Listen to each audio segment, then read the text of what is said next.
That just politics. I noticed Chuck Schumer yesterday with fake tears.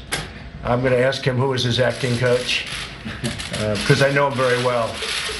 I don't see him as a crier. If he is, he's a different man.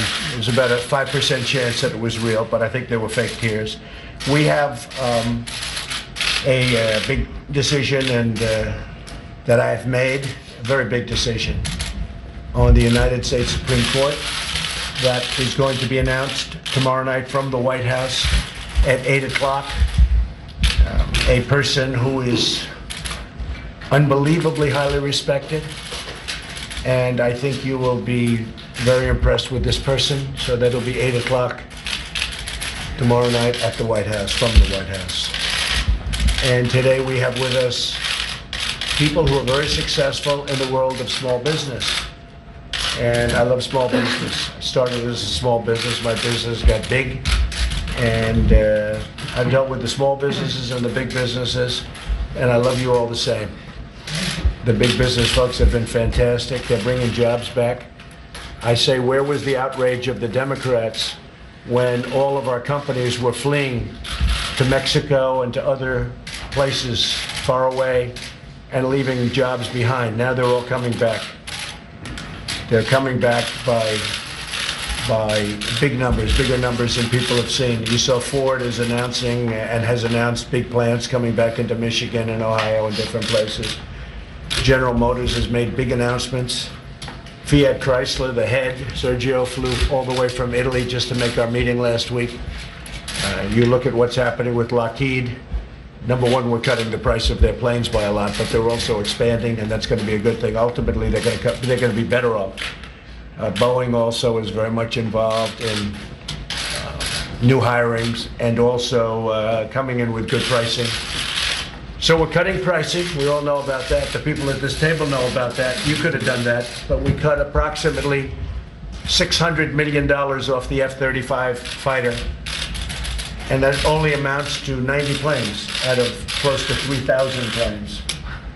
And when you think about 600 million, it was announced by Marilyn, who's very talented, the head of Lockheed Martin. I got involved in that about a month ago. A lot was put out, and when they say a lot meant about 90 planes.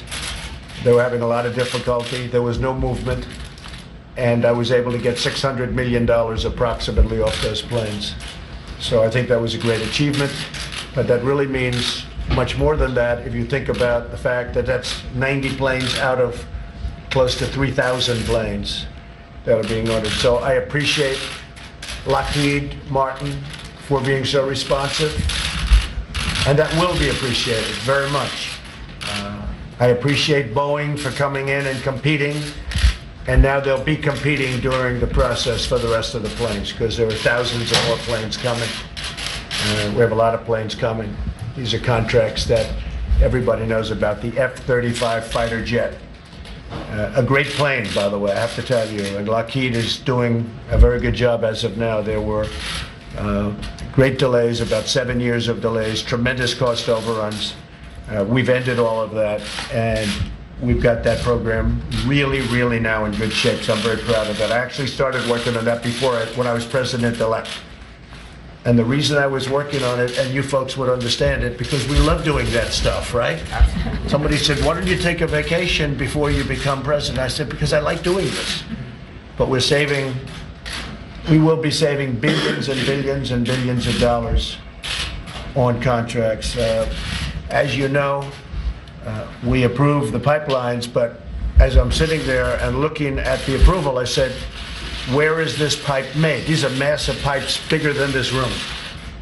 And a lot of it is made in other countries, including China. And I said, you mean you can make pipe in China and other places far away, ship it to the United States on massive boats, put it on trucks and deliver it to the middle of the country, and we can't make it cheaper, right? I'm saying, what are we talking about here? Right. So, and these are big pipes. Now, the only way I can imagine they do that is they must have to cut them because they're so big. I can't imagine they take up so much room. I can't imagine you could put that much pipeline ships. It's not enough. It's not long enough. So I assume they have to fabricate and cut, which hurts the pipe, by the way. So I said to myself, if they're going to do the pipe in the United States, using the powers of the United States, including eminent domain, for those that used to criticize me about, oh, eminent domain, I said, did you ever ride on a highway before they used eminent domain? But if you remember, especially during the primaries, I was criticized about the use of eminent domain. Well, they need eminent domain to do pipelines. But if we're going to use our powers of eminent domain and all the other powers, then I want the pipe to be manufactured with United States steel. That doesn't mean the company United States Steel. It means steel from the United States. United States Steel will be absolutely a bidder. And I also want it to be fabricated in the United States. So if we're doing these massive pipelines, I want workers in the United States to fabricate the pipe. And that sort of makes sense, don't you think so, as small business owners? And so we're doing a lot of things, a lot of really great things, and we're very proud of it. The small business is a big part of American economic success, although lately there hasn't been too much success because we're having our products made everywhere in the world so much, but we're bringing that all back. It's coming back fast. You see the difference already, right? Absolutely. More than 28 million small businesses in the country. 28 million. Small business equals fewer than 500 employees. That's what's considered a small business. Anybody have over 500 employees here? If you do, we'll get you the hell out of here. 56 million small business employees. Think of that. 56 million. Small business is really our biggest business.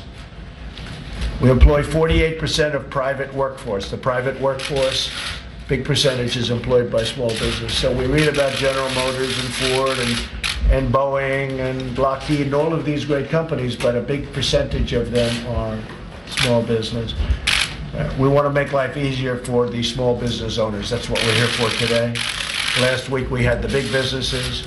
This week coming we have the really, really big businesses set up by Steve Schwarzman, great Wall Street person, man who's done a great job. We have the greatest businesses they're set up, and that's happening very soon. But the small business, we are going to simplify, reduce, eliminate regulations. We're doing that for big business too, by the way. Can't be any discrimination, right? But big businesses are thrilled what's happening. The stock market has gone up massively since the election. Everyone's saying, oh, the market will go down. I said, the market's not going down. You know, the smart people know me. The business people know me. They know what I'm about. So the market went massively up. In fact, when I was elected, a lot of the really smart people went out and bought a lot of stock. And they've been rewarded.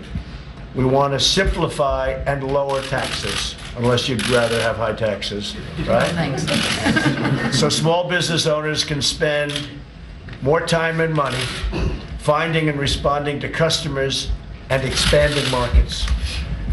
They have more money and more opportunities to hire more employees.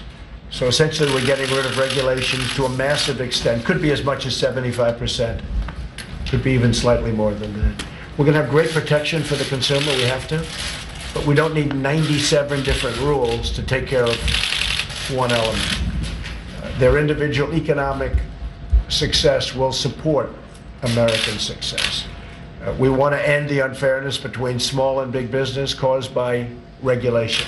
Regulation has actually been horrible for big business, but it's been worse for small business. Plus, small business can't hire the kind of talent that the big businesses can hire. So it's really very unfair. Big business so often can afford compliance with the costly new regulations, but I don't want them to. I want them to build new plants and sell more cars. We're going to be doing tremendous favors. If you saw the head of Ford and the head of General Motors leaving here last week, they couldn't believe. One of them said one of the greatest meetings we've ever attended. The unions were here last week, the workers, representing workers, whether it's union or not. They said it was the single greatest meeting they've ever had. That was a nice statement. I didn't tell them to say that, but it was a nice statement. But I understand what that means. It's unfair to small business. Small business has been treated very, very badly. As you people know better than anybody, it's almost impossible now to start a small business. and it's virtually impossible to expand your existing business because of regulations. Right. And because if the banks don't loan you money. You know, Dodd-Frank is a disaster. We're going to be doing a big number of Dodd-Frank. So that's one big reason why I'm taking this action, and I'll be taking an action later this morning. If you'd like, you can join me at the signing to begin our effort to dramatically reduce federal regulations. And we'll be reducing them big league, and their damaging effects on our small businesses, our economy, our entrepreneurial spirit. And it's been very badly damaged. So the American dream is back. We're going to create an environment for small business like we haven't had in many, many decades. This isn't a knock on President Obama. This is a knock on many presidents preceding me. This is a knock on everybody. It got particularly bad in the last 8 years. But it's not a knock on anybody. It's a knock on